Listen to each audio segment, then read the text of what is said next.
kaut arī elektroauto lietotāju skaits mūsu mājās turpina augt. Ir daļa cilvēku, kurus no pārējas uz šiem bezizmešu transporta līdzekļiem kavē visai pragmatiski apsvērumi, kā piemēram auto uzlādes punkti. To skaits, pieejamība un, kas nav mazsvarīgi, arī norēķinu iespējas. Vai vajadzīga viena lietotne vai vairākas, varbūt var iztikt pavisam bez nevienas.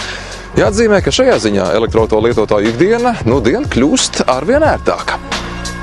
Jā, Ignitis un tīklā ir vairāk jaunumi. Pirmkārt, mēs esam uzlabojuši, pastiprinājuši Ignitis un zīmolu. Kā redzam, mūsu stacijās ir parādījusies dzeltenā krāsa. Lai šīs stacijas būtu pamanāmākas, esam arī stacijās izbūvējuši tādas gaismas kastes, lai lietotāji varētu ērtāk atrast uzlādes stacijas. Tāpat esam uzlabojuši numerācijas sistēmu un ieviesuši arī ad hoc maksājuma QR kodus, kas kalpo diviem iemesliem, lai varētu ērtāk atrast konkrēto uzlādes punktu. Tas ir viens, un otrs arī varbūt tiem lietotājiem, kas nevēlās instalēt papildus lietotni savā telefonā, var izmantot ad hoc maksājumu platformu, ievadot tikai bankas karti un uzsākt uzlādes procesu. Jā, lietotnē tiesa ir lielāks priekšrocības, jo tad mēs varam redzēt uzlādes procesu kopumā. Tāpat arī lietotnē mēs varam redzēt visas uzlādes stacijas kartē.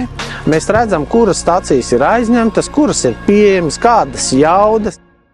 Mēs tiešām esam bijuši ļoti ražīgi šovasar un rudenī un vēl plānojam palaist, bet pašlaik mums ir 307 uzlādes punkti 121 vietā pa visu Latviju. Tas, kas ir būtiski un svarīgi, tad 91% no visām uzlādes punktiem tie ir ultra ātrās uzlādes stacijas punkti. Tagad var droši plānot maršrutus arī ārpus Rīgas, arī visos citos novados diezgan ērti atrast un nevajag tā kā ierobežot, kad elektroauto īpašniekiem ir jādzīvo galvaspilsētā. Tā kā noteikti arī novados droši var plānot pārēju uz elektroautomobīļiem.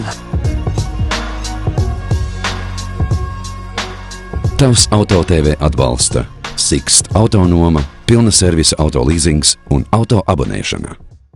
Goodyear un Ignitis on, vadošais lieljaudas uzlādes tīkls Baltijā.